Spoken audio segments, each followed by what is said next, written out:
लाल जी, आपका अभिनंदन है न्यूज 18 के इस बड़े मंच पर। सबसे पहले तो एक सवाल जो कि पूरा देश आपसे जानना चाहता है, इसका जवाब कि आप मुख्यमंत्री बन गए, सरपंच से सीधा सीएम का सफर, ये कैसे हुआ? इसकी इनसाइड कहानी क्या है? सबसे पहले तो मैं आप सभी को और विशेषकर आपको मैं धन्यवाद देना चाहता हूं कि आज आपने न्यूज 18 के माध्यम से मेरे से कुछ जानकारी और कुछ विषय आप मेरे द्वारा ले रहे हैं, इसके लिए मैं धन्यवाद देना चाहता हूं। आपने कहा कि सरपंच से लेकर के मुख्यमंत्री तक, अमीश जी, मैं एक छोटे से गांव से आता हूं जी, और एक किसान परिवार से आता हूं। कभी मेरे परिवार में राजनीति दूर दूर तक नहीं थी।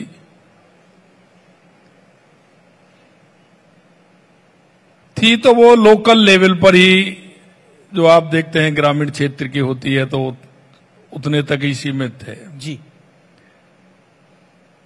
लेकिन मैं जैसे ही गांव से निकला और मैं शहर में गया तो मेरा संपर्क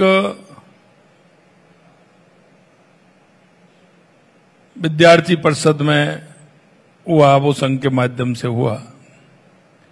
और विद्यार्थी परिषद में जो संस्कार मिले, जो मुझे कुछ सीखने को मिला, और उस को देखते हुए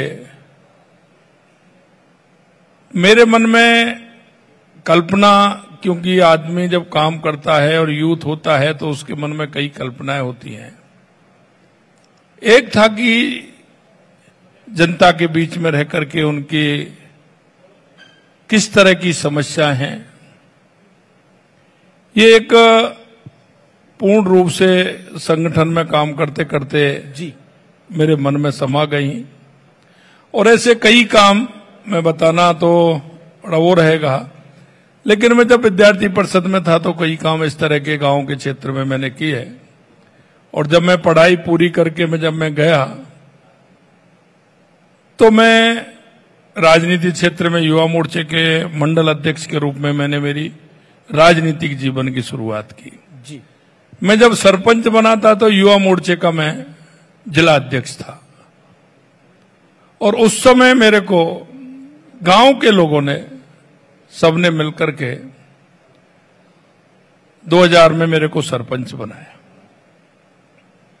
मैं कई बार कहता हूं कि हम एक कार्यकर्ता के रूप में या जनप्रतिनिधि के रूप में काम करते हैं।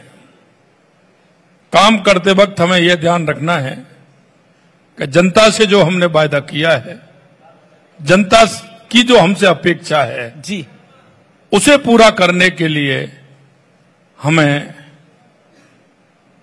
पूरी कोशिश नहीं, उसे कराना चाहिए।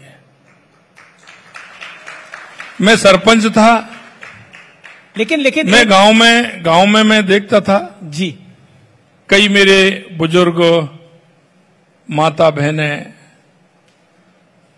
क्योंकि गांव में तो कई प्रकार की दिक्कत थी, तो आंखें बनवाने की बड़ी प्रॉब्लम होती थी।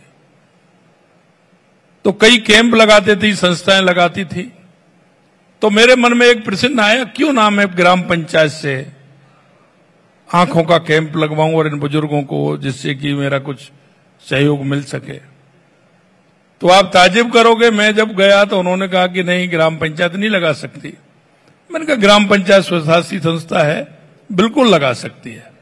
तो इसके लिए भी मैंने वहां कलेक्टर को पत्र लिखा और उसको लेकर के मैं जयपुर आया। पंचायत राज से मैं ऑर्डर करा के ले गया कि ग्राम पंचायत आई कैंप लगा सकती है। और मैं आपके माध्यम से कहना चाहता हूं, जब मैं सरपंच था तो मैं पहली मेरी ग्राम पंचायत ऐसी थी जो मैंने आई कैंप लगा करके 450 लोगों की आंख बनवाने का मैंने काम किया जी। लेकिन अभी आपने वो जब मुख्यमंत्री की घोषणा हो रही थी तो आपको उम्मीद थी कि आपका नंबर भी आएगा? देखिए, ये तो मैं सभी के सामने कहता हूं जी। मैं संगठन में काम करता था, लगातार कई बार कई बातें आती थी, पर थोड़ा तो आप समझ गए होंगे, भी मैं करता था। थोड़ा तो आप समझ गए होंगे जब आपको चुनाव लड़ने के लिए बोला गया कि इस बार विधानसभा जरूर लड़ना है, तो कुछ तो प्लानिंग है। टिकट तो मैंने इससे पहले भी मांगा था जी, टिकट तो मैंने इससे पहले भी मांगा था। अब की बार मैंने 2 जगह थी मेरी, भरतपुर से या सांगानेर से, तो मेरे को सांगानेर से दिया। लेकिन उस दिन में कई लोग मेरे से कहते हैं, क्योंकि मैं संगठन में काम करता हूं एक महामंत्री के नाते जी, जो मीटिंग होती थी, क्योंकि मैं हेडक्वार्टर महामंत्री भी था, तो मीटिंग होती थी तो मैं सारी बातें मैं करता था। तो मेरे मन में कुछ दिन बात आई कि मैं अगर जनप्रतिनिधि भी बन गया और फिर भी आज तुम करो, तो इनके मन में ये बात आएगी सभी के में कि ये संगठन में थे जब भी यही करते थे और अब जनप्रतिनिधि बन गए, तो ये तो फिर मैंने कहा कि सीनियर लोगों को दीजिए, कुछ ऐसे लोगों को वो काम करे, और मैं पीछे बैठा था। जी, मैं आज भी कहना चाहता हूं और मैं कार्यकर्ताओं के बीच में भी कहता हूं कि जब मेरा नाम बोला था तो पहली बार तो मेरी भी समझ में नहीं आया। जी,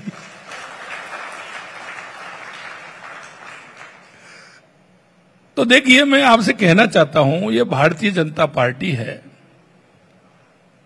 ये कार्यकर्ता की पार्टी है, और इसमें आज देख लीजिए आप, हमारा शीर्ष नेतृत्व भी एक कार्यकर्ता के रूप में काम करते हुए शीर्ष नेतृत्व पर पहुंचा है। जी, और इसीलिए ये भजनलाल ही नहीं, कोई भी कार्यकर्ता अपने आप को निराशावादी नहीं समझे।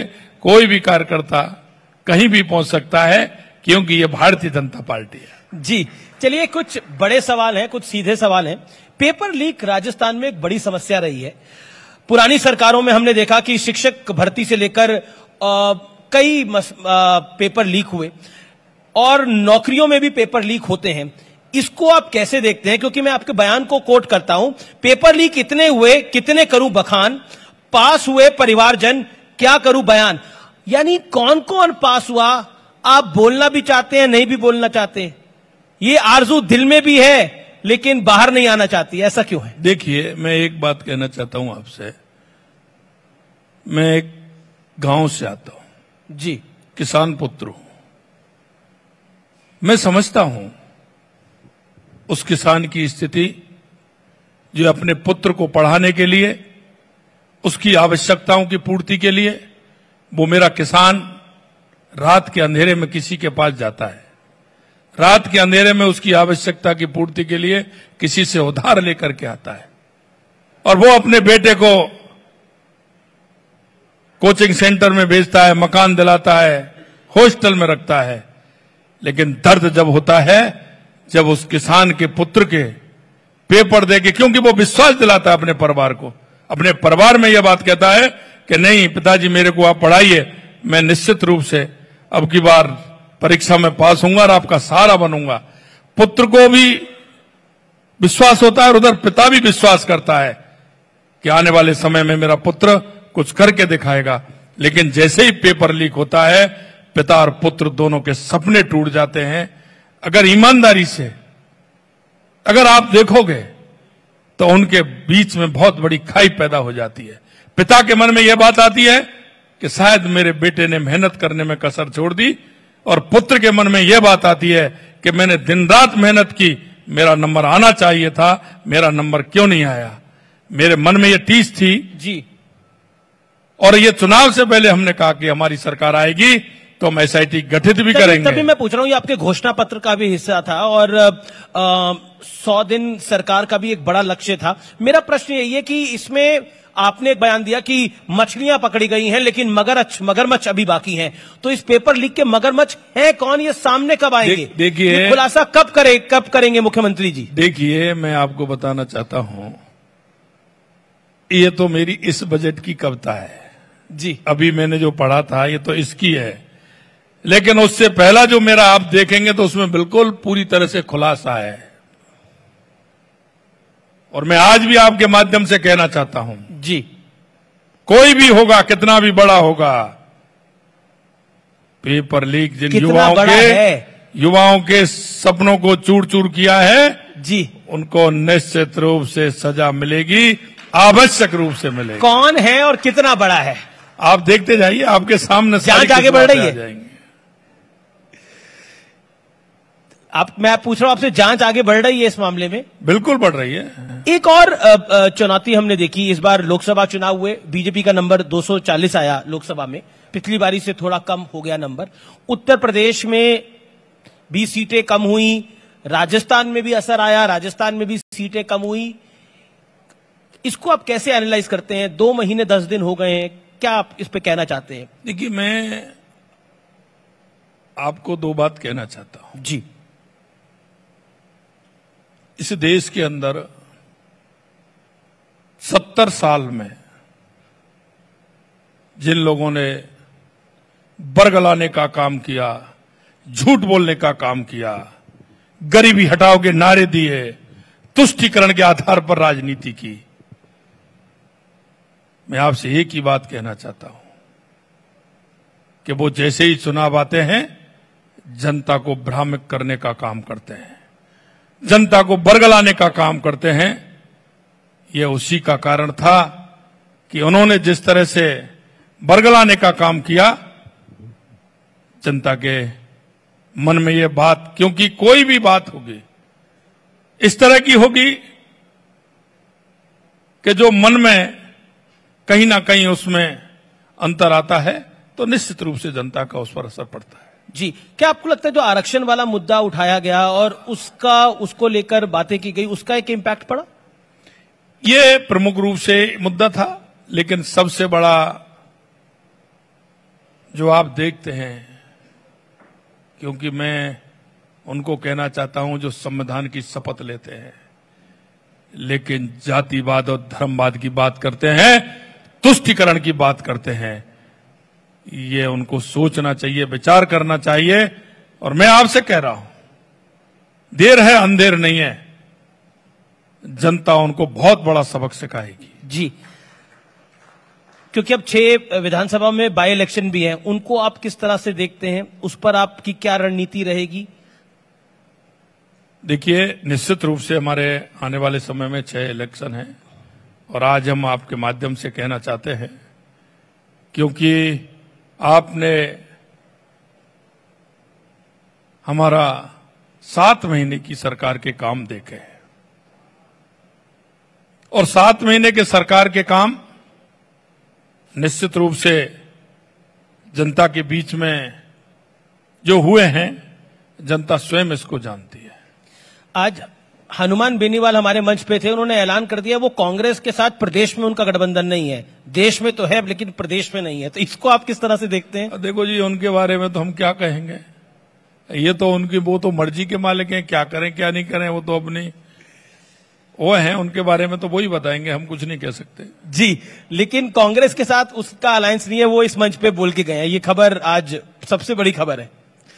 जी, चलिए मैं जातिगत जनगणना की बात करता हूं।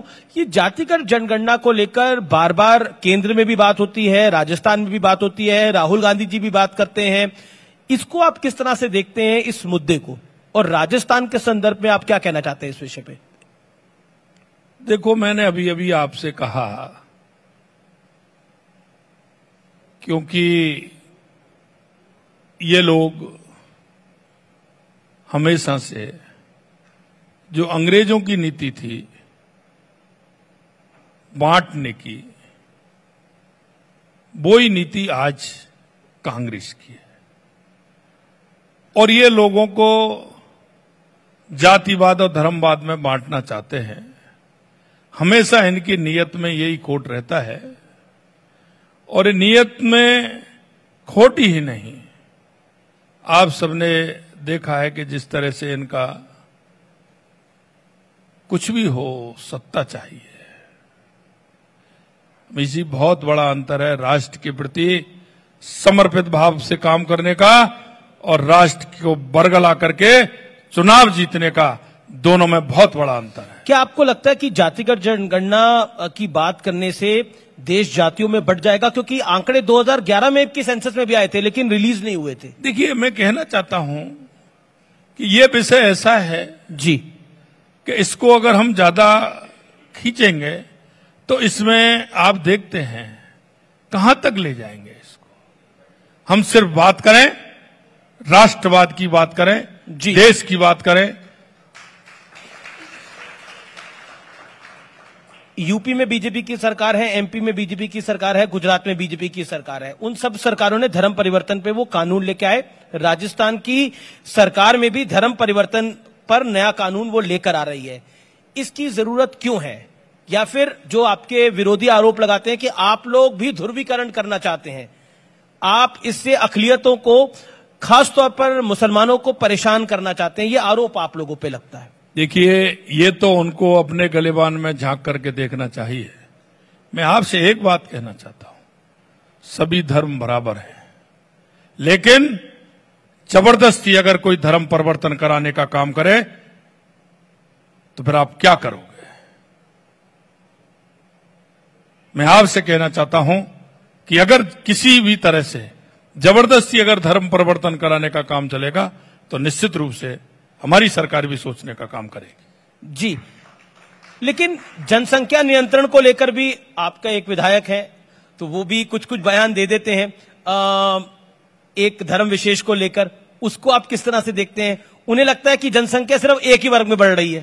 देखिए, मैं कहना चाहता हूं आपको, कभी कभी क्रिया की प्रतिक्रिया होती है और क्रिया की प्रतिक्रिया होती है तो उस बारे में वो स्वयं ज्यादा बता सकते हैं। बाकी ये मैं मानता हूं कि अगर कहीं ना कहीं बीज चाहे कैसा भी हो, नेगेटिव हो पॉजिटिव हो, अगर बोने का काम करेंगे तो वो एक ना एक दिन बड़ा होगा। जी, क्या मेरा अगला सवाल यह है कि राजस्थान में भी मुस्लिम आबादी जो है वो करीब करीब अराउंड 10% है, 10% है, और केंद्र की सरकार वक्फ का एक कानून भी लेके आ गई है जो कि जेपीसी की तरफ जा रहा है। इसको आप किस तरह से देखते हैं? क्या उसका इंपैक्ट पड़ेगा इस प्रदेश पे? क्योंकि वक्फ की काफी बड़ी संपत्तियां राजस्थान में भी हैं। देखिए, मैं एक बात आपको बताना चाहता हूं जी, कि वैसे तो ये मामला जेपीसी में गया हुआ है जी, ज्यादा मैं कहने की स्थिति में इसलिए हूं। बाकी आप सभी को पता है, जिसका रिकॉर्ड हो और रिकॉर्ड में कब परिवर्तन हो जाए, कहीं ना कहीं इस बारे में हमें विचार विमर्श करना चाहिए। जी, मैं बात करना चाहता हूं, राजस्थान में आप लोग भगवा क्रांति लेके आ रहे हैं शिक्षा के अंदर। ये आप पर आरोप है कि आप पूरे सिलेबस को जैसा आरएसएस चाह रहा है वैसे भजनलाल शर्मा डिलीवर कर रहे हैं। ये आप पे आरोप लगा रहा है और इसके कुछ फैक्ट्स भी हैं। स्कूल के पाठ्यक्रमों में बदलाव किया जा रहा है। इस आरोप को आप किस तरह से देखते हैं और क्या आपको लगता है कि यह प्रक्रिया जरूरी है? देखिए मिश जी, आपने देखा होगा इस देश के अंदर अधिकारों की बात की जाती है। यह हजारों लाखों सालों का देश है। इससे पहले कभी, आजादी से पहले कभी अधिकारों की बात हुई क्या? सिर्फ कर्तव्य थे। और मैं आपको कहना चाहता हूं कि हमारी शिक्षा नीति वो है जिसमें व्यक्ति के कर्तव्य हैं। अगर आप कर्तव्यों को आधार मानते हुए चलेंगे तो आपको अधिकारों के बारे में चर्चा शायद आपके सामने नहीं आएगी। हमारी शिक्षा नीति वो है जिससे हर व्यक्ति को उसको इंसाफ मिले, हर व्यक्ति के अंदर। लेकिन कंट्रोवर्सी हो जाती है ना जब आप बोलते हैं कि योगा जो है वो कंपलसरी हो जाएगा, सूर्य नमस्कार कंपलसरी हो जाएगा, तो कंट्रोवर्सी हो जाती है। देखिए, इसको कंट्रोवर्सी करने वाले कंट्रोवर्सी करते हैं। आज अमेरिका के अंदर योगा हो रहा है, अमेरिका के अंदर योगा हो रहा है, जिसको दुनिया के 165 देशों से ज्यादा, क्या अब तो लगभग अधिकतर देश, कोई रहा हो तो मेरी जानकारी में कोई भी देश नहीं रहा जो योगा डे नहीं मनाता हो। और योगा डे को लेकर के सबके अंदर ये भाव पैदा नहीं हो। अच्छा, इंदिरा गांधी की जयंती नहीं मनाई जाएगी स्कूलों के अंदर, अब ये भी फैसला आप ही की सरकार ने लिया। कांग्रेस कह रही है हमारे नेताओं के पीछे पड़ गए हैं, दिल्ली में मोदी जी नहीं छोड़ते, राजस्थान में भजन लाल शर्मा नहीं छोड़ रहे। देखो, मैं आपको एक बात कहना चाहता हूं, ये मन का भाव होता है। कल को तो आप ये कहेंगे आप मुझे नमस्कार करो, आप मुझे ये करो। भाई देखो, अंदर भाव पैदा करिए। आप अंदर भाव पैदा करेंगे तो आपको नमस्कार की कहने की आवश्यकता नहीं होगी। गुरु के सामने शिष्य झुक करके नमस्कार करता है कि नहीं करता है? देखिए, मैं आपको स्पष्टता से कहना चाहता हूं कि मैं अगर किसी से ये कहूं आप मेरे साथ ये करिए, मेरे को नमस्कार करिए, मेरे को ये करिए, अच्छा लगता है क्या? जिसके मन में आपके प्रति भाव होगा, किसी महापुरुष के प्रति भाव होगा, उसको कहने की जरूरत नहीं है, वो स्वयं मनाएगा। मैं राज्य के विषयों पर आता हूं।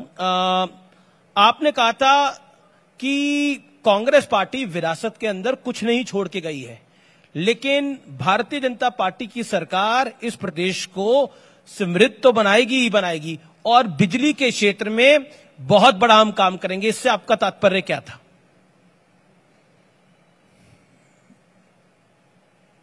देखो, मैं बिजली के क्षेत्र में और पानी के क्षेत्र में जी राजस्थान की जो स्थिति को समझते हैं,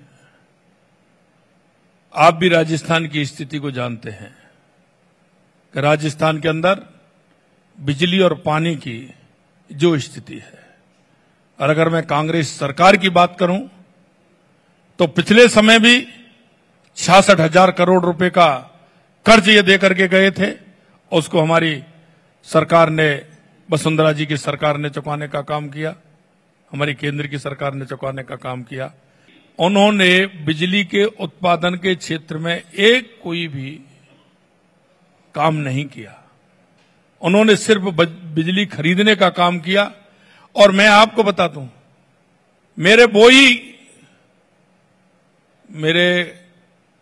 आज 23 मेरे यहां संयंत्र है जी जी 23 के 23 संयंत्र मेरे चल रहे हैं। कांग्रेस सरकार में आप देख लीजिए, कभी 15 से और 16 से 17 से ज्यादा पूरे 23 कभी चले हों। और उसकी भी मैं बता दूं आपको, उनकी बिजली का उत्पादन जहां प्राइवेट क्षेत्र में 75% हो रहा है, उनका उत्पादन था 48, 50, 51 और 52, और आज 7 महीने से उन्हीं में अगर उत्पादन हो रहा है तो वो 72 और 73 और 74 हो रहा है। ये बड़ा अंतर है। और मैं इसलिए कहना चाहता हूं जी, सरकार आते ही 224 लाख करोड़ रुपए के हमने एमओयू किए हैं। आने वाले समय में जी हम संयंत्र भी लगाएंगे, एनटीपीसी के साथ भी लगाएंगे, और हम 2027 तक हमने किसानों से भी वायदा किया है, राजस्थान की जनता से वायदा किया है कि 2027 में बिजली के क्षेत्र में हम आत्मनिर्भर रहेंगे। और आपके माध्यम से भी कहना चाहते हैं कि 2027 आते आते हम राजस्थान को आत्मनिर्भर बनाएंगे, खरीदने वाला नहीं, बेचने वाला राज्य हमारा होगा। बड़ी महत्वपूर्ण बात आप बता रहे हैं मुख्यमंत्री जी। मेरा अगला सवाल है कि आप इन्वेस्टमेंट समिट करने के लिए जा रहे हैं दिसंबर के अंदर, पूरे देश की उस इन्वेस्टमेंट समिट पर नजर होगी, और न्यूज 18 देश का तो सबसे बड़ा नेटवर्क है ही, और न्यूज 18 राजस्थान प्रदेश का सबसे बड़ा चैनल है। एक सवाल मेरे मन में है जो कि बहुत महत्वपूर्ण है, क्या रोड मैप है आपका उस इन्वेस्टमेंट समिट को लेकर? क्योंकि इन्वेस्टमेंट समिट तो पिछली सरकारें भी करते रही हैं, अलग क्या होगा, नया क्या होगा इसमें? देखिए, हमने राइजिंग राजस्थान के लिए जी दिसंबर 9, 10, 11 को हम करने जा रहे हैं। हमें जी अंतर इतना है कि जब हमने पोर्टल पर डाला तो 24 घंटे के अंदर 1 लाख करोड़ रुपए से ज्यादा का रजिस्ट्रेशन हो गया।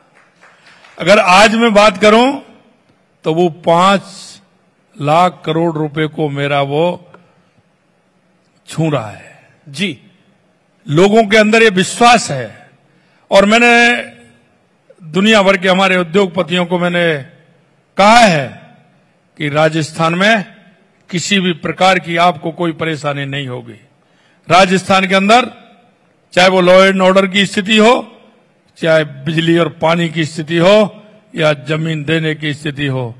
और आपको हमने उनको कहा है कि आने वाले समय में हमारी सरकार पूर्ण रूप से समय नियोजन के माध्यम से पूरा काम करेगी और आपके जो काम होंगे उनको पूरा करेगी। ये हमने विश्वास उन पर दिया। आप कह रहे सिंगल विंडो तो होगा विदाउट एग्जॉस्ट फैन। ठीक है, चलिए मैं बढ़ता हूं आगे। और रोजगार एक बहुत बड़ा मुद्दा है देश में भी और प्रदेश में भी। और आपका वादा था कि आप 5 साल में 4 लाख सरकारी नौकरियां और प्राइवेट सेक्टर में 6 लाख नौकरियां देंगे। ये कैसे संभव हो पाएगा? देखो, वैसे तो मैं ये कहूंगा आगे आगे देखते जाइए होता है क्या जी, लेकिन मैं इतना आपको विश्वास दिलाता हूं, मैंने तो ये घोषणा की है और जल्दी ही आपने देखा होगा 22,500 को नौकरी हमने दे दी है पिछले महीने। अगले महीने 15,000 को नौकरी हम और देने वाले हैं। हर दूसरे महीने हम उनको ज्वाइनिंग लेटर देने वाले हैं। आने वाले समय में युवाओं के लिए जो हमने वायदा किया है, और यही नहीं, हमने ये कहा है कि इस साल में हम 1 लाख युवाओं को सरकारी नौकरी देंगे। आपके माध्यम से कहना चाहता हूं, युवा तैयारी करें, विश्वास के साथ तैयारी करें। 1 लाख नौकरी इसी वर्ष दी जाएंगे और हमने जो वायदा किया है कि 5 साल में 4 लाख सरकारी नौकरी दी जाएंगी तो दी जाएंगी। ये आपके माध्यम से मैं युवाओं को कहना चाह रहा हूं। अग्निवीर इस चुनाव में भी बड़ा मुद्दा बना, देश में भी बड़ा मुद्दा बना। आपने अग्निवीर के लिए कारगिल पैकेज की घोषणा करी है, उसके अलावा उनको आरक्षण देने की भी बात करी है। कैसे आप इसको देखते हैं? देखिए, मैं आपको बताना चाहता हूं, इस देश के अंदर जी सरकारी सेवा में जाने पर जिस तरह की स्थिति होती है, लेकिन आपने देखा होगा हमारा सेना में रहने वाला सैनिक, मैं गांव में देखता हूं, मेरा कोई सैनिक भाई रिटायरमेंट होकर के आता है और हम कहीं जाते हैं, और हम जाते हैं तो उसको निमंत्रण देते हैं, कहीं भी बुलाते हैं कि आपको 12 बजे आना है, 11 बजे आना है।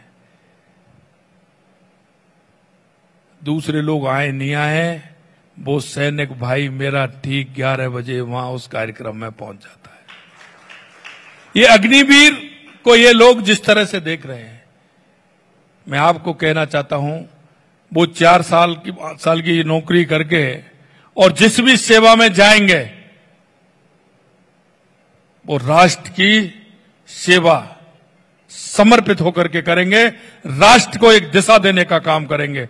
लेकिन हमारी सरकार ने कारगिल पैकेज भी देने का उनको काम किया, हमारी केंद्र की सरकार ने जी, और हमारी राज्य सरकार ने भी बढ़कर के हमने कहा है कि उनको आरएससी में, वन विभाग में और कई अन्य विभागों में आने पर हम उनको आरक्षण देंगे। पुलिस में भी देंगे, उनको हम आरक्षण भी देंगे और उनको आगे ला करके देश की सेवा में काम में भी लगाएंगे, जिससे हमारे देश के अंदर एक उस ऊर्जा और राष्ट्र प्रेम के साथ वो काम करें।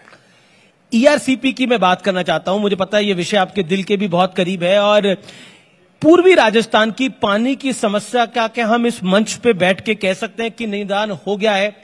जैसे भागीरथ गंगा को लेकर आए थे और जिस तरह से भगीरथ ने काम किया था, क्या उसी तरह से आपको भी कहा जा रहा है कि राजस्थान के आप भगीरथ हैं? क्योंकि आप पूर्वी राजस्थान, जिसको अरसे से पानी नहीं मिला था, ईआरसीपी के थ्रू, उस परियोजना के थ्रू उसको भी पानी मिल पाएगा। देखिए अमित जी, मैं भागीरथ तो नहीं बन सकता जी। भागीरथ जी आपको तो पसंद करने वाले आपको नाम देते हैं। भागीरथ जी वो तो बहुत महान थे, लिए थे, जिन्होंने घोर तपस्या करके और मां गंगा को लेकर के आए थे।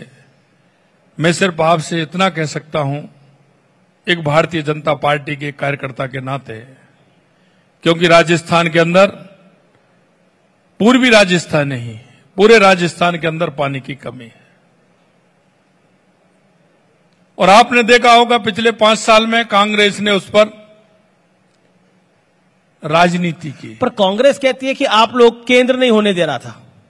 देखो, मैं आपको स्पष्ट कर दूं जी, मैंने उनको विधानसभा में भी कहा था जी, कि आपने एक भी कोई एमओयू किया हो, आपने किसी प्रकार से उसमें कोई काम किया हो तो बता दो।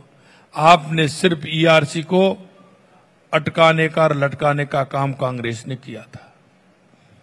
इनके लोगों ने, आज भी मैं आपको कह सकता हूं कि कमलनाथ जी इनके मुख्यमंत्री थे, उन्होंने मध्य प्रदेश के, उन्होंने कोर्ट में जाकर के ईआरसीबी का विरोध करने का काम किया। 3 बार बुलाने पर यहां से ना कोई सिंचाई मंत्री, ना मुख्यमंत्री, ना कोई सचिव हमारे केंद्र की सरकार के पास नहीं पहुंचा। इसको आप क्या मानते हैं? हमने राजस्थान की जनता से वायदा किया था कि हम ईआरसीबी योजना को लेकर के आएंगे।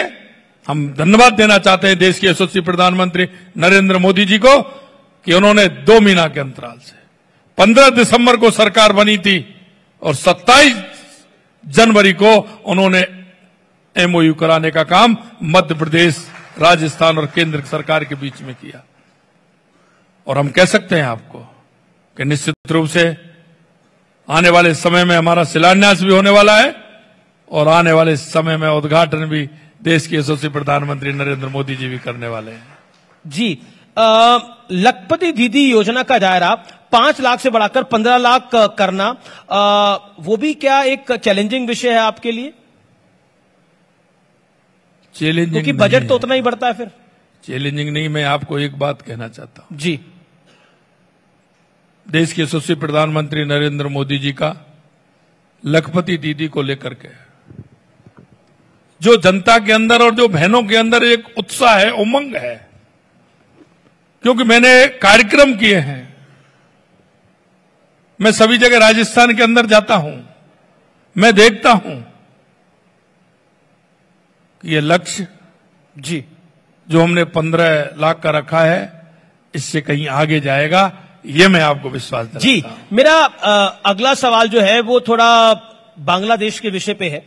बांग्लादेश में हिंदुओं को जिस तरह से टारगेट किया जा रहा है और कुछ कांग्रेस के नेताओं ने जिस तरह की बयानबाजी करी है, सलमान खुर्शीद उसमें से एक है, कि वहां जैसे हालात भारत में भी हो सकते हैं, उसको आप किस तरह से देखते हैं?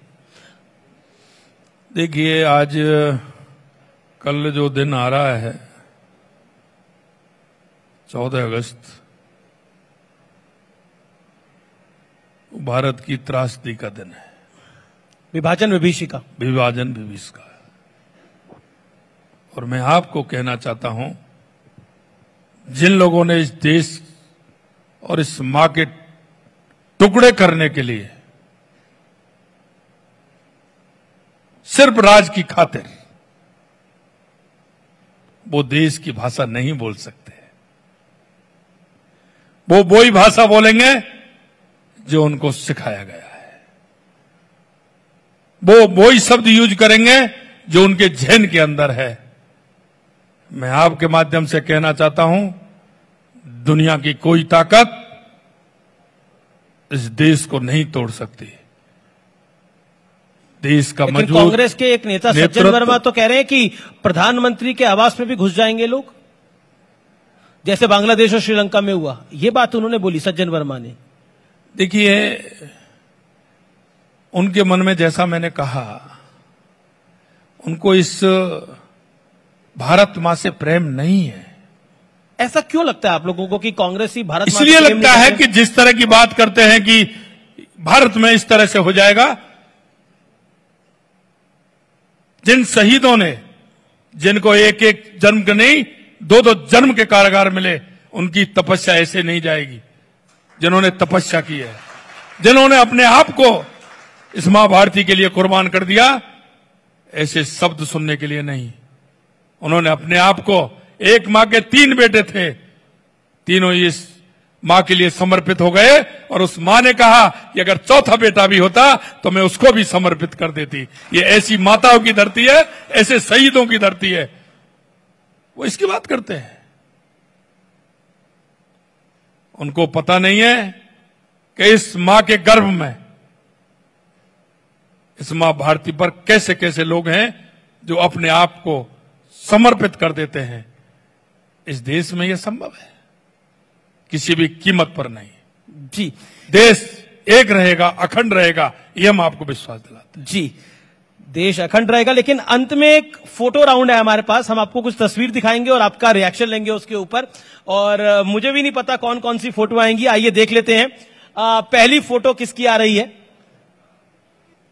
अब इनमें से बेहतर कौन है, सचिन पायलट और अशोक गहलोत साहब में से?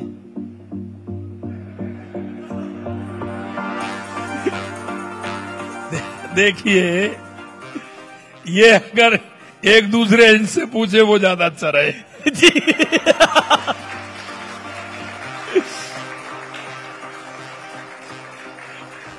जी, अगली फोटो देख लेते हैं, किसकी आ रही है? वसुंधरा राजे जी, पूर्व मुख्यमंत्री हैं, क्या कहना चाहते हैं? देखिए, हमारे राष्ट्रीय उपाध्यक्ष हैं जी, हमारे पूर्व मुख्यमंत्री हैं, पार्टी के लिए काम किया है, हमारी लीडर है, भाजपा की राष्ट्रीय उपाध्यक्ष हैं, हम सबका सहयोग करती हैं, पूर्ण रूप से पार्टी के अंदर काम करती हैं, हमारी नेता है। जी, अगली फोटो देख लेते हैं, किसकी आ रही है? असाउद्दीन ओवैसी, क्या कहना चाहते हैं? इनको भी राजस्थान से बहुत शिकायतें हैं, खासतौर पर आपसे। देखिए, जो जिनको शिकायत है उनको शिकायत ही रहेगी। जिनके अंदर की शिकायत है वो अंदर की शिकायत को कोई कम नहीं कर सकता। जी, अगली तस्वीर देख लेते हैं, किसकी आ रही है? नेता विपक्ष, LOP, leader of opposition Rahul Gandhi. अब तो बदल गए हैं, देखिए पार्लियामेंट में भी धड़ाधड़ बोल रहे हैं। ये क्या कहना चाहते हैं आप? ये भी देख लेना कब बदल जाए। कहीं और ज्यादा नहीं बदल जाए। जी, चलिए, आपने हमें समय दिया मुख्यमंत्री जी, आप इस मंच पे आए। लेकिन अंत में एक सोशल मीडिया पर एक सवाल आया, मुझे लगता आपसे मैं पूछ लेता हूं। आपकी गिरिराज जी में अटूट आस्था है। मुख्यमंत्री बनने के बाद आप और आपकी वाइफ परिवार के साथ क्या गोवर्धन जी जा पाए आप? देखिए, क्योंकि मैं ब्रज से आता हूं। जी, ब्रजवासी हैं आप? हाँ, ब्रज से आता हूं, ब्रजवासी तो हूं ही, लेकिन मैं आपसे कहना चाहता हूं कि मैं अब से नहीं, बचपन से ही मैं गिरिराज जी जाता हूं। और इसी विश्वास के साथ कई लोगों ने मेरे से प्रश्न किए थे, जो आप पेपर लीक की बात कर रहे थे। जी, तो उन्होंने कहा कि हमारे प्रतिपक्ष के नेताजी ने भी कहा और लोगों ने भी कहा कि मछली पकड़ी जा रही हैं, अभी मगरमच्छ नहीं आ रहे हैं। तो मैंने कहा कि मैं गिरिराज जी का भक्त हूं, बंसी वाले सुदर्शन चक्रधारी का, और मैंने यही कहा कि वो सुदर्शन चक्रधारी के चक्र से आज तक कोई नहीं बच पाया, तो मगरमच्छ भी कोई तो नहीं मैं बच तो पाएगा। आपको बात 2-3 बारी पूछ चुका हूं, ये बड़ा मगरमच्छ कौन है? आप न्यूज 18 से बड़ा कोई मगरमच्छ नहीं बच पाएगा। जी, और गिरिराज जी की मैं अगर बात करूं तो निश्चित रूप से गिरिराज जी, एक बार आप मेरे साथ परिक्रमा को आई है जी, या परिक्रमा देकर के आई है, मन में कोई विचार करके जाई है, और उसके बाद हम आपसे मिलेंगे। तो ये तो गिरिराज जी के बारे में आप ही मुझे देखिए, अब बताएंगे। गिरिराज जी की बात आ गई है तो एक सवाल मेरे मन में दोबारा एक आ रहा है। देखिए, मैं पत्रकार हूं तो सवाल नहीं छोड़ सकता।